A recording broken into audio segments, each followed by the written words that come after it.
마태복음 5장 13절에서 16절까지의 말씀입니다.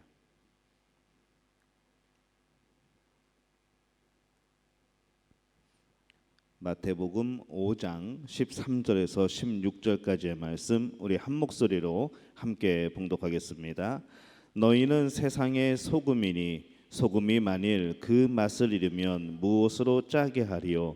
후에는 아무 쓸데없어 다만 밖에 버려져 사람에게 밟힐 뿐이니라. 너희는 세상의 빛이라. 산 위에 있는 동네가 숨겨지지 못할 것이요 사람이 등불을 켜서 말 아래에 두지 아니하고 등경 위에 두나니 이러므로 집안 모든 사람에게 비치느니라. 이같이 너희 빛이 사람 앞에 비치게 하여 그들로 너희 착한 행실을 보고 하늘에 계신 너희 아버지께 영광을 돌리게 하라. 아멘. 하나님의 은혜가 오늘 이 밤에 기도의 자리로 나오신 여러분들에게 함께 하시기를 예수님의 이름으로 축원합니다. 하루는 아기 낙타가 엄마 낙타에게 물어봅니다. 엄마, 나는 왜 커다란 발가락이 3개나 있어? 물어보죠. 그건 사막을 건널 때에 그 모래 위에서 미끄러지지 않기 위해서 하나님이 발가락을 그렇게 만들어 주셨어. 그럽니다. 엄마, 근데 내 눈썹은 왜 이렇게 길어? 모래가 눈 속에 들어가는 것을 막기 위해서 하나님이 그렇게 만들어 주셨어. 아, 그래? 아기 낙타가 대답을 합니다. 아, 그렇구나. 나에게 그런 장점이 있었네. 너무 좋다. 근데 엄마, 왜 우리는 동물원에 있어? 라고 물어봅니다. 엄마가 대답하죠. 글쎄, 그건 나도 모르겠네. 제가 되지도 않은 구연 동화를 한번 해봤습니다. 이 내용을 가만히 생각해 보면은 참 우리가 한 번쯤은 생각해 봐야 될 문제가 아닌가라는 생각이 들죠.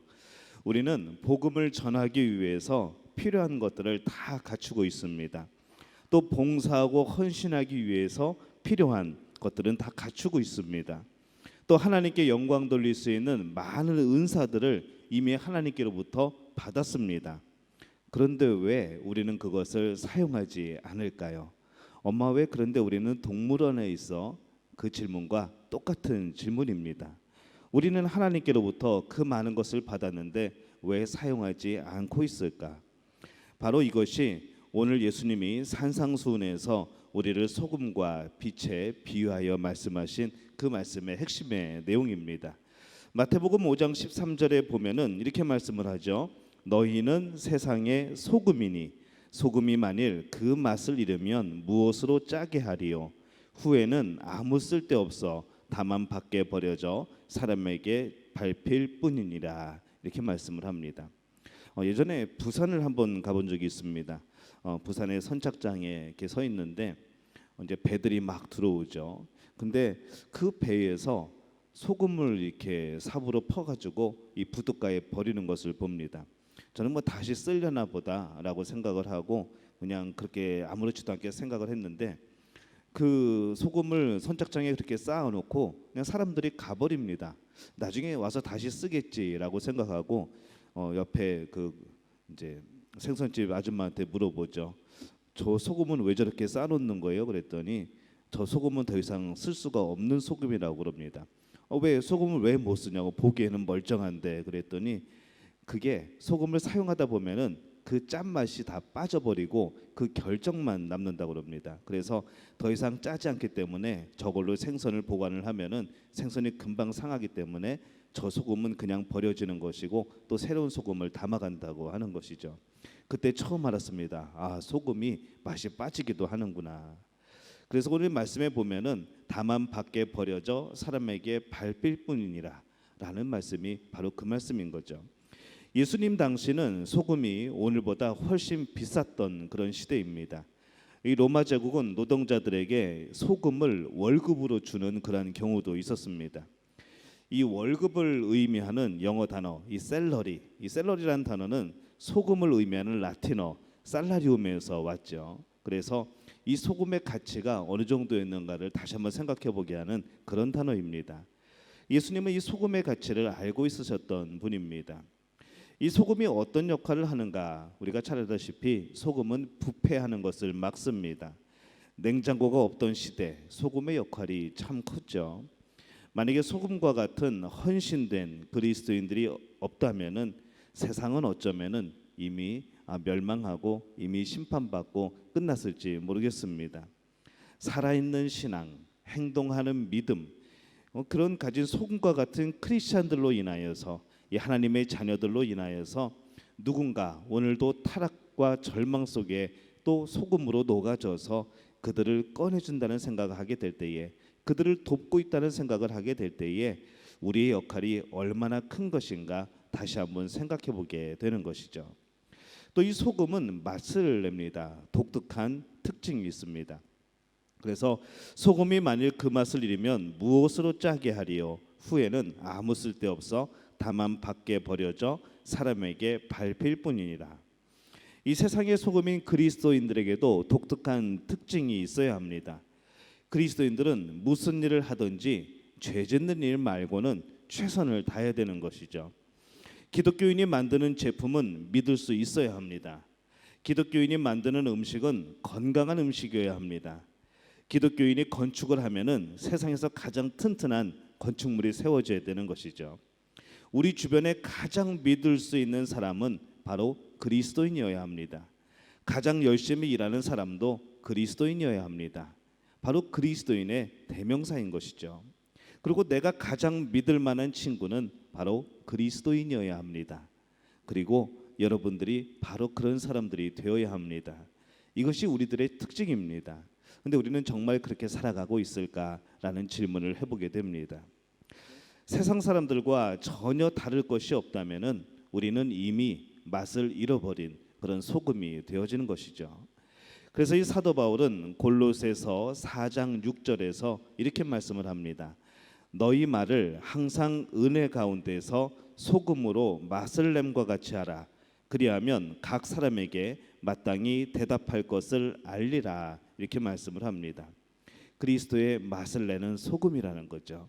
여러분을 만나는 사람마다 그리스도가 어떠한 분이시구나라는 것을 알 수 있어야 된다는 겁니다. 이 소금은 갈증을 일으킵니다.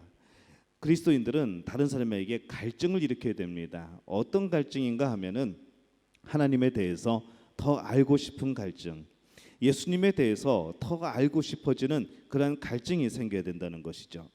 여러분과 얘기하면은 상대방이 질문해야 됩니다. 아니, 당신이 만나는 예수님은 어떠한 분이십니까? 라고 물어볼 수 있어야 되는 거죠. 저 기독교인은 도대체 어떤 하나님을 믿길래, 어떤 예수님을 믿길래 저렇게 기쁨과 감사 속에 살아가는가? 바로 우리 자신을 통해서 이 하나님에 대한, 예수님에 대한 궁금증이 더 커져가야 합니다. 근데 우리를 보면서 예수 믿는 사람들 그냥 저 정도구나라고 한다면은 하나님이 굉장히 슬퍼하시겠죠. 바라기는 우리 믿음의 가족들을 통하여서, 우리 믿음의 성도들을 통하여서 예수님이 더욱더 궁금해지는 삶, 하나님이 더욱더 궁금해지는 삶, 그런 삶을 세상 사람들이 살게 되시기를 예수님의 이름으로 축원합니다. 그래서 시편 42편 1절은 이렇게 말씀을 합니다. 하나님이여 사슴이 시냇물을 찾기에 갈급함같이 내 영혼이 주를 찾기에 갈급하니이다. 알면 알수록 하나님의 사랑에 목마른 것이 당연한 것이죠. 사랑하는 사람에 대해서 더 알고 싶고 더 물어보고 싶고 무엇을 생각하는지, 무엇을 좋아하는지, 어떠한 것을 행복해하는지 더 알고 싶은 것이 우리의 본능입니다. 우리가 하나님에 대해서 그러해야 한다는 것이죠.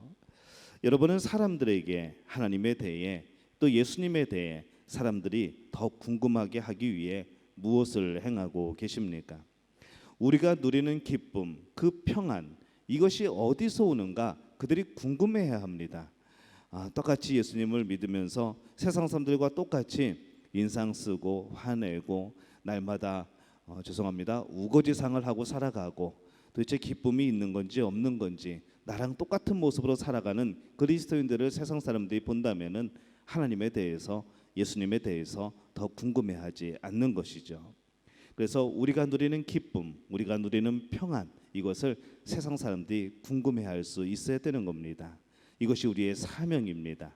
여러분들이 이 사명을 감당하게 되시기를 예수님의 이름으로 축원합니다. 소금은 음식 전체에 녹아서 고루 퍼지게 됩니다. 우리가 그런 역할을 해야 되죠. 사람들은 이렇게 말합니다. 내가 뭘 할 수 있겠어? 나는 평범한 사람인데, 나이도 들였는데, 능력도 없는데, 돈도 없는데, 이런 말 자주 합니다. 근데 이 기독교인이 이 똑같은 그 사람들 속에서 어떤 일을 행할 수 있는가? 우리 사도행전 27장에 보면은 이 바울이 로마로 가는 배를 탔을 때에 그 배에는 모두 276명이 타고 있었습니다. 그 중에 그리스도인은 누구였을까요? 바울과 누가와 아리스다고, 이 세 명이 바로 예수님을 믿는 사람들입니다. 처음에는 모두 이 세 명을 무시하죠. 이들의 말을 듣지 않습니다. 누가 죄인의 말을 듣겠습니까? 하지만 여행이 끝났을 때쯤 어떻게 되었습니까?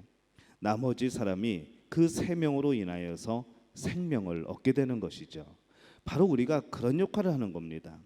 우리가 소금으로 살아가게 될 때에 우리 얼마 안 되는 그 인원이 정말로 많은 사람들의 생명을 구할 수 있는 것이죠.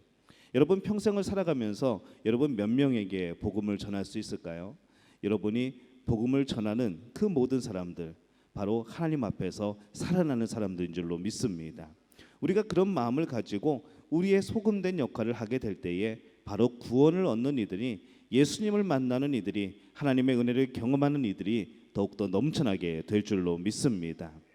너희는 세상의 소금이라고 예수님이 말씀하셨을 때 그것은 바로 우리를 향하여 하신 그 말씀입니다.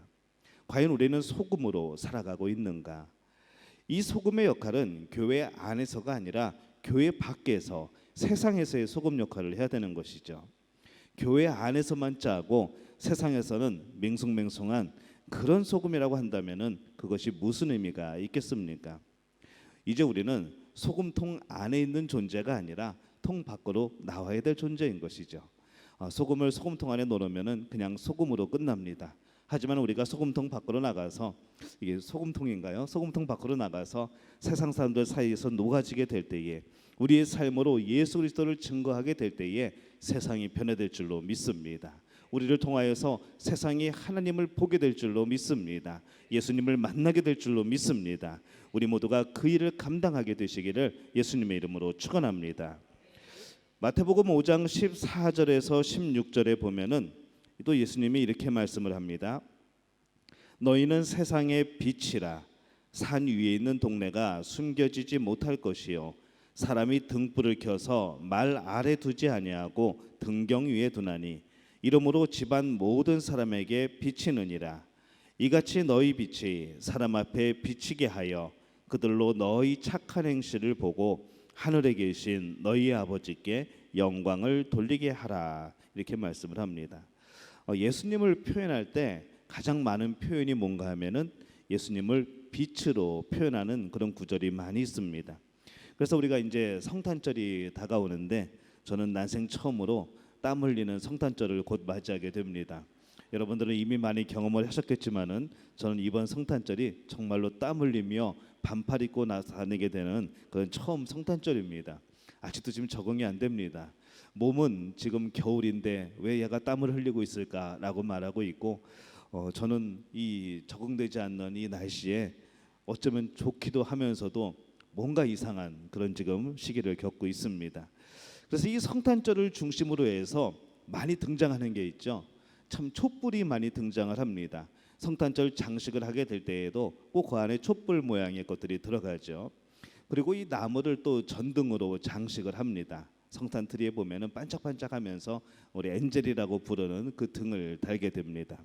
근데 이 빛이 바로 예수님을 뜻하는 것이죠. 그래서 뭐 어떤 사람들은 그 나무를 세우면서 그게 무슨 우상 숭배라고 말을 하기도 하고, 촛불을 켜면은 그 촛불 왜 켜냐라고 말을 하기도 하고, 그냥 형식이고 좀 이상한 거라라고 말들을 하지만은 성경이 예수님을 빛이라고 말씀을 합니다. 우리는 그 빛을 기다리는 것이죠. 예수님이 빛으로 이 땅에 오신 것, 우리는 그것을 기념하는 겁니다. 근데 이것이 성경에 나옵니다. 이사야서 9장 2절에 보면은 예수님을 빛으로 표현을 합니다. 함께 읽어볼까요? 시작.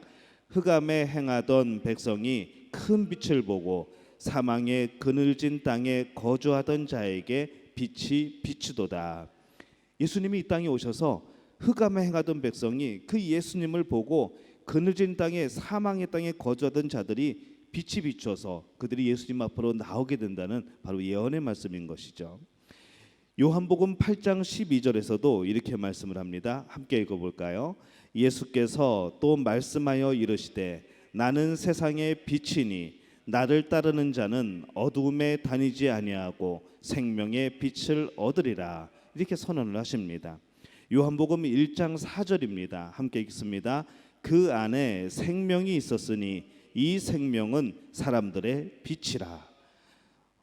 계속해서 예수님이 내가 빛이야 라고 말씀을 하시죠. 그래서 우리는 이제 대림절, 대강절이라고도 부릅니다. 그래서 예수님이 오시기를 기다리는 거죠. 매주마다 4주 동안 기다립니다. 4번의 주일을 거칩니다. 그리고 성탄절이 드디어 예수님이 오시는 날이죠. 그래서 올해 대강절, 그러니까 11월 마지막 주부터입니다. 앞에 촛불 5개를 갖다 놓을 겁니다. 그리고 매주 1개씩 켜는 거죠. 예수님이 이 땅에 오시는 것, 점점 예수님이 오실 때가 될수록 빛이 밝아지고 결국에는 빛으로 이 땅에 오신 예수님을 기뻐하고 생각하게 하는 바로 그런 의미로 촛불 5개를 갖다 놓을 겁니다. 매주 하나씩 켜는 거죠. 성탄절에는 몇 개를 켤까요? 예, 정답입니다. 5개를 켜게 됩니다. 그렇게 우리가 예수님이 오심을 소망하고 기다리는 겁니다. 우리가 그런 것을 행하고 이거 미리 누설하면 안 되는데 미리 누설합니다. 성탄절은 촛불 예배를 드릴 겁니다. 그래서 빛으로 이 땅에 오신 예수님을 함께 기뻐하고 축하하고 감사하는 우리가 그런 예배를 드리려고 합니다. 그래서 이렇게 말씀에서 보듯이 예수님 스스로도 내가 빛이라고 말씀하시는 거죠. 인간의 본성은 죄를 너무나도 사랑합니다. 그래서 그 죄를 절대로 포기할 수가 없습니다. 이것을 어두움이라 성경은 표현하는 것이죠. 그래서 에베소서 5장 8절에 보면은 너희가 전에는 어둠이더니 이제는 주 안에서 빛이라 빛의 자녀들처럼 행하라 라고 말씀을 합니다. 빌립보서 2장 15절에 보면은 이렇게 말씀을 합니다. 이는 너희가 흠이 없고 순전하여 어그러지고 거스르는 세대 가운데서 하나님의 흠없는 자녀로 세상에서 그들 가운데 빛들로 나타내며 이렇게 말씀을 하죠. 우리가 어떤 모습으로 살아가야 되는가? 바로 빛의 모습으로 빛의 자녀로 이 땅을 살아가야 된다고 성경이 말씀을 합니다.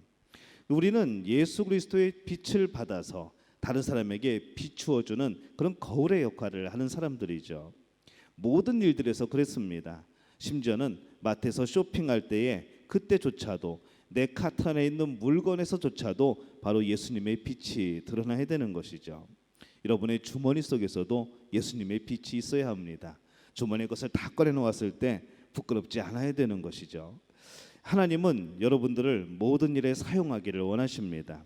특히 어둠이 있는 곳에서 빛으로 사용하기를 원하십니다. 여러분, 이 전등이 밝혀져 있는 교회 안에서 촛불 하나 들고 있는 것이 무슨 의미가 있겠습니까? 그 촛불 하나 켠다고 해서 그것이 이 안에 있는 빛보다 더 밝을 수 있겠습니까? 정말 그 빛이 필요한 것은 교회 안이 아니고 밖으로 저 세상인 것이죠. 죄로 어두워져가는 세상, 바로 여러분의 빛된 삶이 필요한 줄로 믿습니다. 우리가 세상을 비추지 아니하면 세상을 밝힐 방법은 없습니다. 나 한 명 그렇게 헌신하며 살아간다고 이 세상이 바뀌겠는가?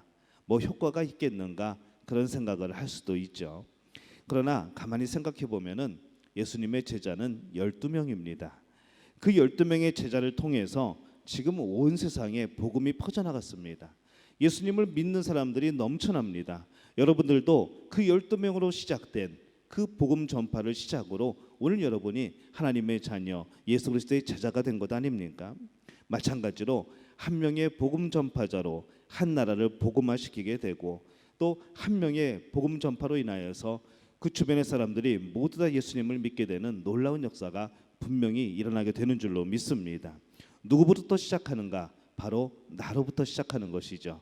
한번 따라해 볼까요? 나로부터 시작합시다. 어떤 분들은 죄로부터 시작하면 됩니다 그러시는데 나로부터 시작하는 것이죠. 내가 한번 복음을 전한 그것이 과연 몇 명의 열매로 돌아올지는 아무도 모르는 겁니다. 여러분, 한 명에게 복음을 전할 때에 최선을 다하시기를 바랍니다. 때로는 그 열매가 맺혀지지 않다고 할지라도 여러분 낙심하지 마시기 바랍니다. 성령께서 역사하시면 그 사람은 언젠가 그 복음이 생각날 것이고 정말 예수님이 필요한 그때에 예수님 앞으로 돌아오게 되는 역사가 나타나게 될 줄로 믿습니다. 결코 포기해서는 안 되는 것이죠. 우리가 포기하면 빛을 비출 방법이 없습니다. 그래서 오늘 말씀에서 예수님은 우리에게 이렇게 말씀을 합니다. 앞으로 너희는 세상의 소금이 될 거야. 앞으로 너희는 세상의 빛이 될 거야 라고 말씀하지 않습니다. 너희는 세상의 소금이야. 이미 소금이라는 거죠. 너희는 세상의 빛이야. 이미 빛이라는 겁니다. 앞으로 그렇게 될 사람들이 아니고 이미 우리는 예수님을 만난 그때로부터 우리는 소금이고 빛이라는 겁니다. 그래서 이제 우리에게는 소금과 빛의 삶을 살아야 되는 겁니다. 교회 안이 아니라 세상에서 필요한 것이죠. 하나님은 여러분의 작은 헌신을 통하여서 큰 역사를 이룰 줄로 믿습니다. 여러분 무엇으로 살아가시겠습니까? 빛과 소금이 들어하신 예수님의 그 말씀, 그 예수님의 복음을 마음에 새기고 또 예수님의 그 사랑을 마음에 새기고 우리가 예수의 이름으로 그 능력을 힘입어 살아가는 그런 사람들이 되어야 되지 않겠습니까? 바라기는 여러분들이 이 땅에서 우리가 이 시대에 이 땅에 살아가는 것이 바로 이 땅에서의 소금과 빛의 역할을 하라는 예수님의 명령인 줄로 믿습니다. 여러분 예수의 이름으로 살아가시기를 바랍니다. 예수님의 명령대로 빛과 소금으로 살아가시기를 바랍니다. 그렇게 살아가게 될 때에 하나님께서 도우시고 바로 우리들을 통하여서 이 땅을 변화시키는 놀라운 역사가 나타나게 될 줄로 믿습니다. 이 역사를 체험하는 우리 믿음의 가족들이 되시기를 예수님의 이름으로 축원합니다.